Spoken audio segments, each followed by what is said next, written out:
निवडणूक आयोगाचा एसआयआर योग्यच असल्याचं सुप्रीम कोर्टानं म्हटलं। मुक्त आणि निष्पक्ष निवडणुकांसाठी एसआयआर आवश्यक असल्याचं सुप्रीम कोर्ट म्हणालं। बघूयात।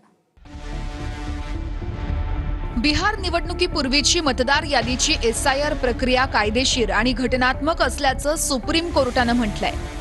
निवडणूक आयोगाला एसआयआर साठी विशेष प्रक्रिया अवलंबण्याचा अधिकार असल्याचं सुप्रीम कोर्टानं नमूद केलंय। निवडणूक आयोग ही एक घटनात्मक संस्था आहे। निवडणूक आयोगाला निष्पक्ष आणि अचूक मतदार यादी तयार करण्याचा अधिकार आहे। किंचित वेगळ्या प्रक्रियेमुळे कोणतीही प्रक्रिया बेकायदेशीर ठरत नाही। मतदार यादीतून नाव काढल्यानं नागरिकत्व हिरावलं जात नाही।